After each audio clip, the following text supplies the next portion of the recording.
My name is Stella Ordonez, and this is Forensics Nightmare by Deborah Karczewski.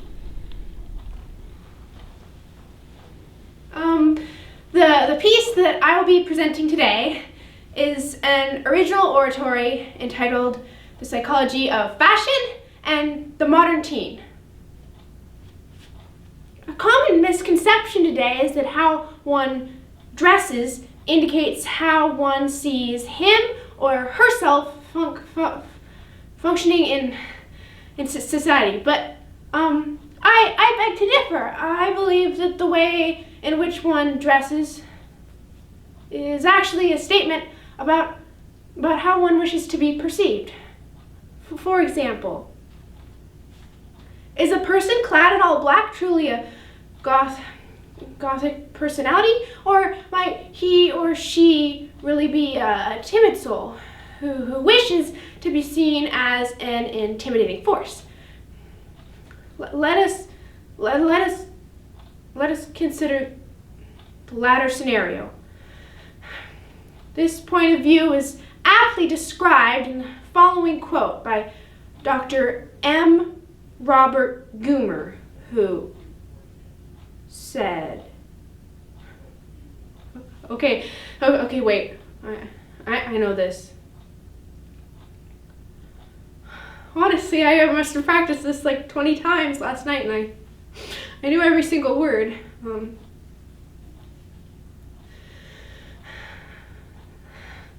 This point of view, aptly described by Robert M.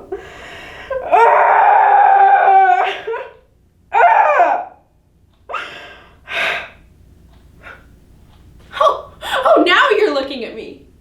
Yeah, you judge lady. For the past few minutes, you've been staring at the posters behind me.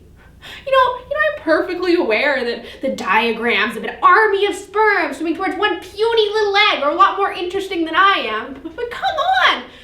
I'm up here busting my butt trying to impress you, and your eyes are glued to the sex ed show behind me. You know, there ought to be a rule about what rooms they can use for these stupid forensics contests. Like no room can be used that might be a distraction for the judges. Or the only people who can judge are those who already know about the birds and the bees. No, don't say a word.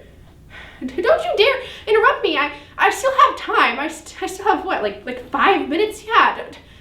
Don't you dare take my time away from me. It's mine. I worked so hard. I spent weeks writing and rewriting my original oratory, and then when my pain in the butt coach edited it like a scribbling maniac, I rewrote even more. And then I memorized for weeks. It doesn't come easily to me. You know, not like Clarence Darrow over there. Yeah, the kid that went first. I mean, who does he think he is anyhow? With his perfect suit and his preppy tie and his hences and his dusties. I mean, please. I bet it was a snap for Lawyer Boy to learn his original oratory.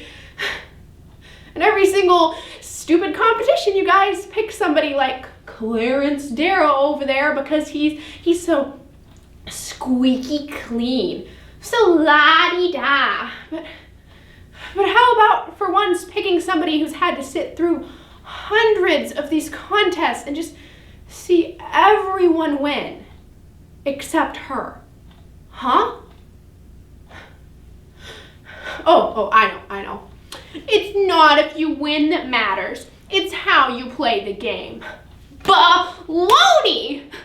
You want to tell me that all these people are here today to just sit for hours, to sweat like pigs, to listen to their stomach acids churn, to watch an endless train of people recite their boring speeches because they like to play the game?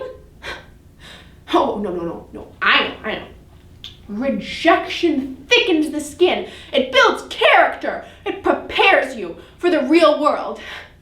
Baloney!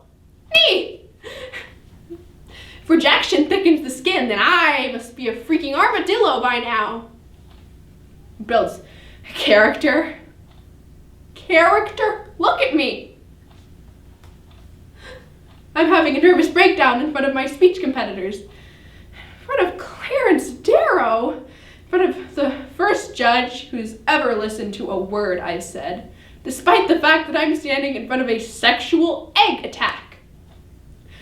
And how is any of this supposed to prepare me for the real world? You know, am I going to look down at my patient on the operating table, take one step forward, and begin my original oratory? Oh, and don't give me that line about speech competitions are a wonderful way to make new friends.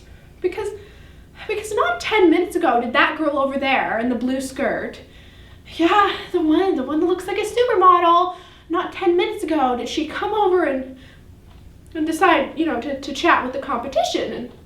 And she begins asking us all where we went to school. And when it was my turn to answer, I said, Chesterville High School. And Miss Priss over there just puts her nose up higher than it already is and goes, never heard of it. Hello? This is Chesterville High School. We're hosting the competition.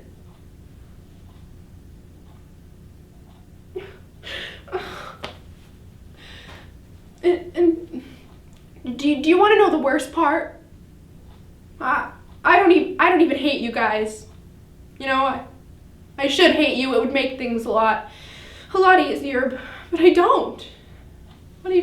Not even Clarence Darrow, not even Miss Nose in the ozone layer. I don't hate any of you. And you know why not? Because I want to be just like you, you know. I want to be confident and self-assured. I want to be able to dress for success and not feel like I'm in somebody else's body. No, sit back down. I still have time. At the very least, you owe me that. It's just not fair. Why can't I do those things? Why can't I write a speech that would make my judge say, I have never read anything so perfect? Why can't I make my audience cry with empathy and shake with spontaneous laughter? Why can't I walk and talk at the same time, for heaven's sake? You saw the beginning of my speech. I'm perfectly aware that my gestures look stiff and contrived. I should.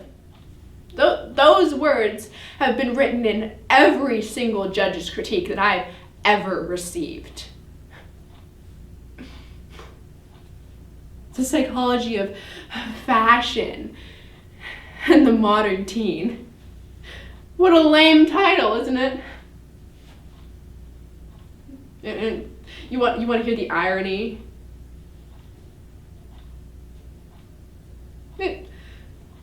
It doesn't matter what I wear, you know.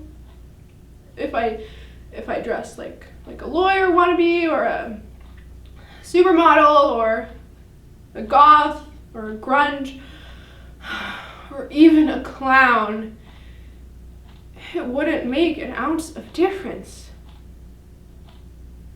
I'd still be me. I'd still try so hard to be someone worthwhile, someone important. But I'd still just be me.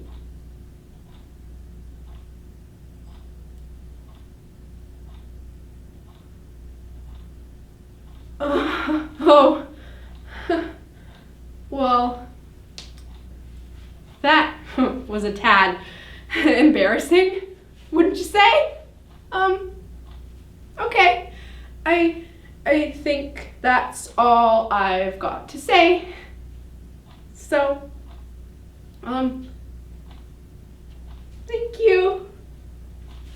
Thank you.